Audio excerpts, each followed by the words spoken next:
Hello and welcome to the German Empire Balls channel, and I hope you all are having a great day. And this is episode 2 of the Imperial Eagle. I hope you all enjoy episode 2. I'm sorry that it took so long to make it. In Russia, the civil war carries on. The Russian army, known as the White Army, has been pushed all the way back to the Ural Mountains, and only Siberia remains under their control. It seemed the Bolsheviks were on the verge of victory. In Berlin, Tsar Nicholas had been watching the Civil War play out, and he couldn't bear to see a Bolshevik victory. So he went to his cousin, Kaiser Wilhelm II, to help the White Army and to give him safe travel to get to Siberia to the White Army to help command it. After some debating between the Kaiser and his ministers, Wilhelm decided that it would be in the best interest of Germany to help out his cousin take back Russia from the Bolsheviks. Germany and its eastern puppet states would invade Bolshevik Russia, and Tsar Nicholas was sent on a train to the White Army. When Tsar Nicholas arrived in Labitani, the White Army HQ, he was able to help stabilize the White Army leadership, and he worked with the head generals of Levar Kornilov, Anton Denkin, Sergei Markov, Nikolai Nokonin, and Alexei Kaledin to make a counterattack plan against the Red Army.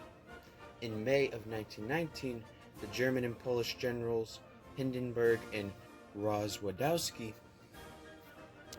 were able to take the city of Minsk, killing 10,000 Red Army soldiers and capturing 30,000 by encircling the city with ease due to its geopolitical location.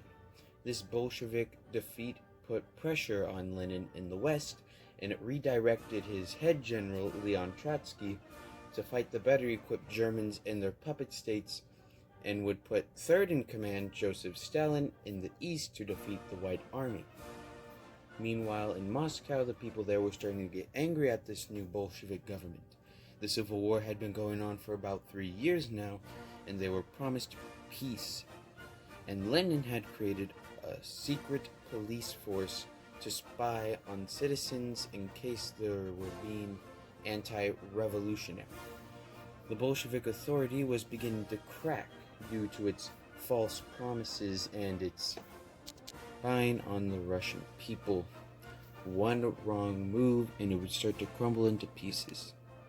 Seeing the victory in the West and the changing of the Red Army leadership, Nicholas and the White Army commanders decide to begin a counterattack.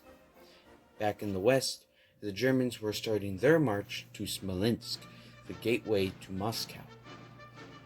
The White Army would be split into 3 groups to attack. Anton would send his army to attack Vorkuta.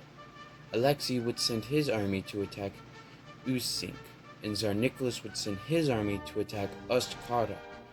Thanks to the new German supplies and volunteers, the White Army was able to make a successful counterattack, with the Red Army retreating, and with Stalin still being transferred to the Eastern Front.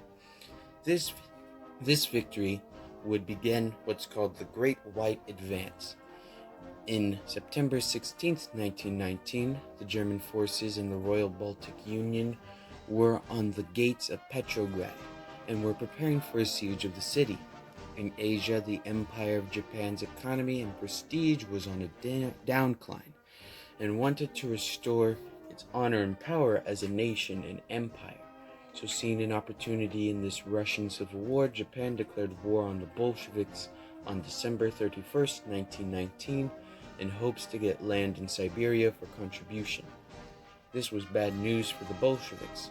Now they would have to deal with a third enemy, and it seemed like defeat would be on its doorstep at any point.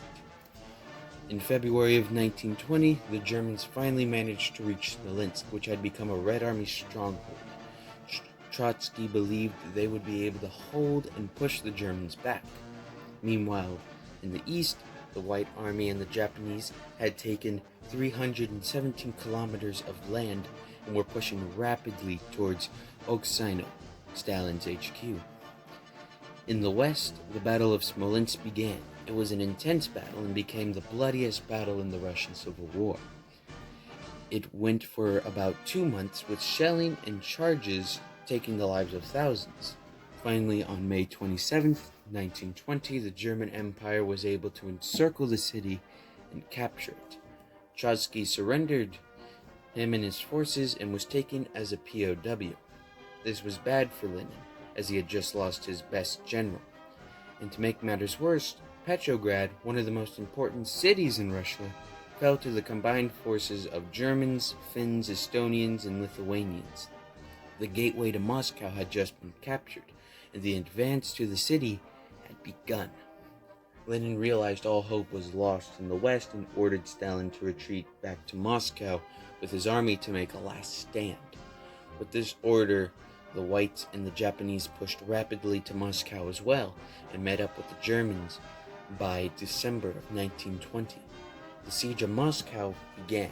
Tsar Nicholas II met up with Hindenburg to discuss the fate of the Bolsheviks, as well as creating a new alliance with Germany for their help. In Moscow, the people suffered and knew the war was lost. The siege was so bad, the dead bodies of citizens couldn't be found because the amount of rubble and dust within the city. Lenin would finally surrender on January 1st, 1921, as he saw that the Red Army was not as powerful. In Moscow, the Germans, Japanese, and the White Army marched through the city in a grand parade.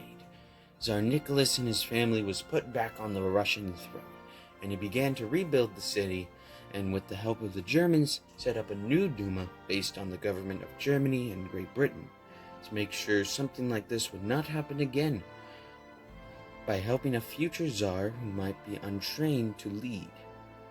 As for the Japanese, Tsar Nicholas was grateful for their support, and in return gave them some territories in the Sea of Japan. As for the Bolshevik leadership, such as Lenin and Trotsky, they would be executed in the center of Moscow for treason and war crimes. The Russian Empire had been saved from devastation, and although it was hurt, Tsar Nicholas and the people would begin to rebuild it. But at last, Russia and Europe were finally at peace. But peace wasn't everywhere in the world, and new uprisings began all over the place. As for the Ottoman Empire, it was proven that the sick man of Europe would be incurable. As two new ethnic groups saw the victory of the Arabs in the south, they too believed they would be able to grant their independence.